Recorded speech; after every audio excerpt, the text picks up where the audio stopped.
Hello and welcome. We begin with Russia's increasing influence in the African continent. The latest on the list of African nations partnering with Russia is the island nation of Mauritius. Mauritius and Russia have been strengthening partnership across various fields, including oceanographic research, energy, technology, marine transportation, among others. The Russian ambassador to Mauritius, Konstantin Klimovsky, says despite pressure from the West, Mauritius is committed to deepen ties with Moscow. The ambassador also said Russian investors were interested in working in Mauritius. Mauritius is now looking to initiate the use of Russian Mir payment cards. Now, Mir is a Russian card payment system that was set up by the Central Bank of Russia. It is used for electronic fund transfers. Russia launched this payment solution in 2017 to counter sanctions from the West. In 2014, several Russian banks were cut off from the Visa and MasterCard payment networks as a result of Western sanctions. Mauritius and Russia have traditionally shared close bilateral ties. Last year, the two countries marked 55 years of diplomatic relations. Mauritius was also a part of the second Russia-Africa summit held last year. But it's not just Mauritius. From economy to defense to diplomacy, Russia's influence across Africa appears to be on a meteoric rise in recent years. At the heart of Russia's growing footprint in Africa is the geopolitical contest between the Kremlin and the White House, which heated up after Moscow's invasion of Ukraine in February of 2022. Russia's strategy has focused more on working with Africa's elites and on defense ties rather than economic and trade relations. Moscow has deployed its mercenary forces in multiple coup-hit states in the continent, including Mali and Burkina Faso. Now, Russia is also the chief arms supplier to Africa. It accounted for 40% of African imports of major weapons between 2018 and 2022.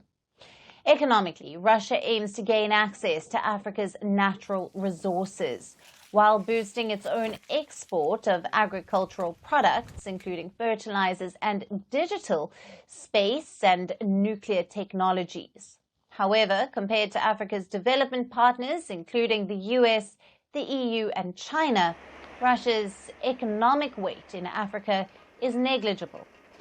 Now, Moscow is also an attractive partner for African leaders for benefits in energy, mining and construction. And diplomatically, Russia seeks African votes in the support of its position at the UN.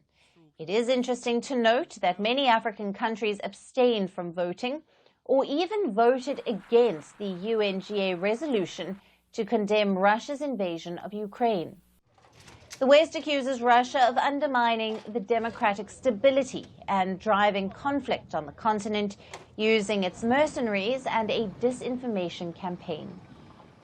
According to Council on Foreign Relations, at least 16 African countries experienced Russia-sponsored disinformation campaigns as of 2022 to discredit pro-Western forces and frame itself as a better partner than the West. Analysts say that Africa's shift towards Russia can be attributed to long-standing frustration with the failures of Western policies and intervention. They say Moscow is taking advantage of Western policy missteps. Now, for more on this, we have with us political and economic analyst Professor Alyson Iraqi, who is joining us live from Nairobi. Thank you for being with us, Professor. Good afternoon. Now, the Russian ambassador to Mauritius has said that despite increasing pressure from Western nations, Mauritius is still determined to actively develop bilateral cooperation with Russia. What is your assessment of the eagerness of Mauritius to partner more closely with Russia?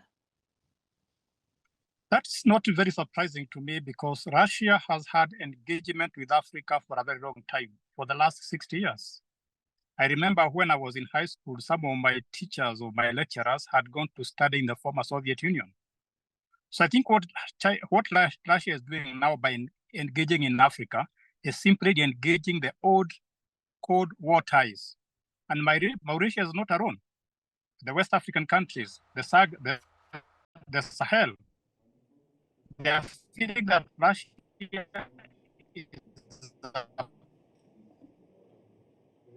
probably a more willing partner, does not demand as much as the country, and the rest are realizing that China and that Russia is easier to engage with compared with the demands that are put by Western countries. And you never know, a country like Mauritius is looking for a bigger market, away from the African market, away from the Western market. And I think they are realizing that Russia is not just an economic, political power, it can also be an economic power with a lot of market, and they are taking advantage of it. So I think it's a two-way process. Right. And Professor, in your opinion, why are more and more African countries choosing to partner with Russia over the West? Most African countries, their economic situation has not been very good. They have been suffering from drought. They have been suffering from poverty. They have been suffering from low economic growth. So any partner who can help them uplift their standards of living, create more jobs, make them join the community of nations is welcome. And Russia seems to have taken advantage of that. And it's not just Russia. China has also been doing exactly the same. Professor Rocky, thank you very much for being with us on this broadcast and for sharing your valid insights there. Firstpost reports from the world's second largest continent. Hello, I'm Alyson Grange. A very warm welcome from Durban, South Africa. We get you the news and the newsmakers from Africa. South Africa goes to the polls on the 29th of May. I will track the election and bring you ground reports. Is it the end of the road for the African National Congress? And will former President Jacob Zuma stage a dramatic comeback? From elections to climate change to innovations and opportunities. As the world's attention shifts, we report from Africa, the heart of the global South. Join me every weekday live on Firstpost.